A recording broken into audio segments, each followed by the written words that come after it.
Germany gets divided many years with this wall. And then somewhere in November 9th, the wall falls by mistake. Kind of by mistake. Yeah, a little bit by mistake. Do you know a little bit a little bit. No, like there was a plan to announce that East Germans could travel to the West, like probably on November 10th, but it kind of gets a bit mangled and it comes out a bit early. And I think there's kind of a lot of excitement. Do you have that story on your tour? Sometimes. Okay. Yeah, what I like to do is I like to do it on my Cold War tour, and I like to go to the place where the wall was first opened, which is up at Bornholmer Strasse. And so if you're watching this and you live here, you can go up there and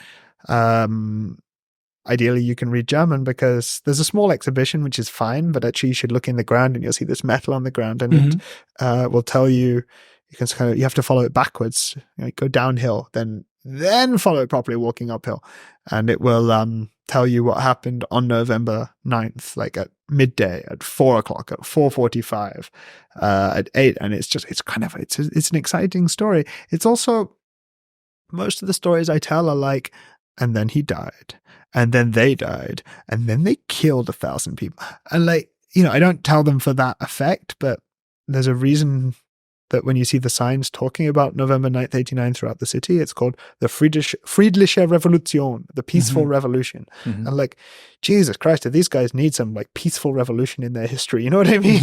like to have a good moment like that, whatever the consequences of it were, to have a good moment is quite an amazing thing. And I was only joking about like, you gotta book the tour. Of course, yeah, of course, no.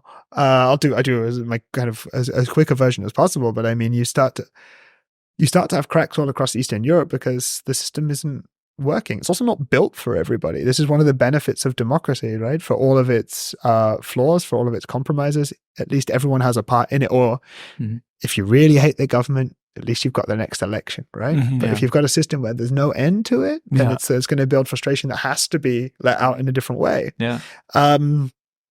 East Germany also runs out of money in the 80s, like because they're cut off from Russian oil. Would you believe? Yeah. History repeats itself. Yeah. There's no new stories in here. It's a good thing about history. You don't need news stories.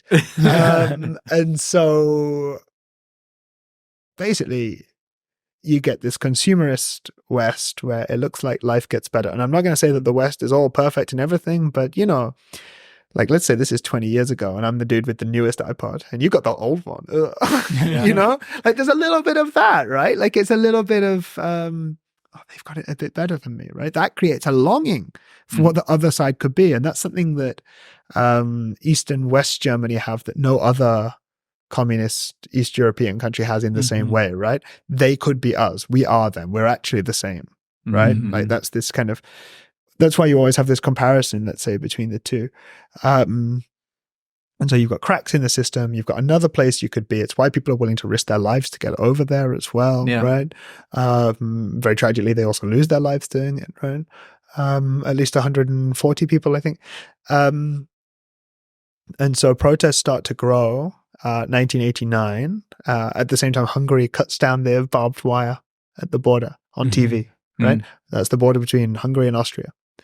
So, hey, they're saying, we're not going to stop you.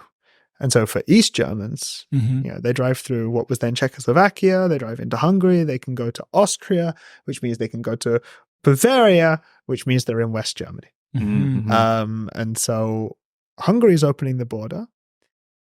East Germany says no travel. No travel for anyone anymore. And so it goes from like you're only allowed to travel to say, what they call friendly countries, right? Unless you've got a special pass, permit, whatever, to you just can't travel anymore. And so you've got this kind of upsurge of like maybe things are going to get better across Eastern Europe that's then met by not for you. Well, what happens when I tell you can't have this cup? You want it more. Pretty good cup. Maybe you do. I don't know. You're not going to find out. And so of course you want it more. And so by forbidding travel, of course more East Germans want to travel. And so of course some people end up being brave enough to protest. And at the same time, who are the people that are supposed to shut down this protest?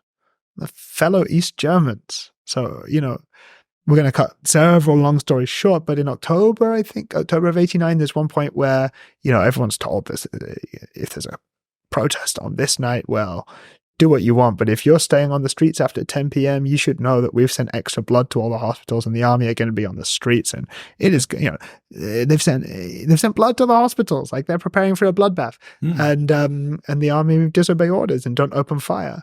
Try being a dictator without an army, you know? Yeah.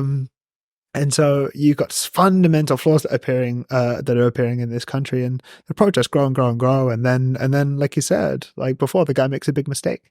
Günter Schabowski makes a big mistake. Died about 10 years ago, I think, Schabowski. And so there's been a big change in the East German government anyway. So Erich Honecker, it's another problem East Germany had.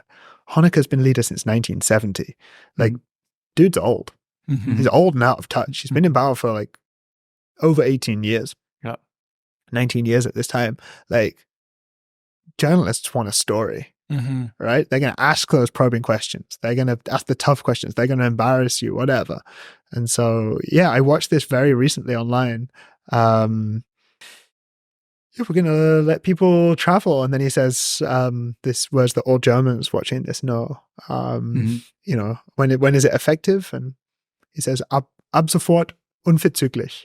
Yeah. Like he's a little confused, but it's not like, guys, we've decided to get rid of the Berlin Wall. Bye. Right. Yeah. And so then you have this big pouring out of people onto the streets who have watched this. Like, unverzüglich is like, no Germans really, like, it's not a common phrase. It's like now, like this is already happened. Yeah. And so people are out on the streets and they're expecting to get through the border. And eventually enough people show up at the Bornholmer Strasse crossing where, as far as I know, from an interview I read with the guy, I think on the 25th anniversary of it happening, the guy who was in charge of the checkpoint, eventually they just let people through because they were going to get crushed. And again, there's a bit more to the story than this. I mean, there's books, documentaries about this thing. But yeah, I also find it, I remember reading this interview because I was like, this dude is so modest. Like, I'd be like, and then I saw that people were going to get hurt. And I thought, this Cold War has got to end. But this guy is like, you don't want people to get hurt, so like I open the gate. Yeah. You're the hero now, bravo. I wish I could be that cool, and like that's it. Once one gate is open, they all open. And you can find these photos from the 10th of November, like everyone's standing on top of the Berlin Wall, East and West coming out to hang out together, blah, blah, blah. But the funny story is, right, that on Monday, the East Germans go back to work, right? Like this happens on a Thursday, I think, and like on Monday, they go back to work. Like people are excited, but they're not like, no, it's not like everyone is like, oh, we've been so oppressed this whole time. Finally, off we go. Like, of course, people go back to work because they got to earn enough money to go to the supermarket the next day and feed their family and live their normal life and whatever, And I think that's also, it's kind of funny in a way, but it's also quite human in a way, right? You're not like...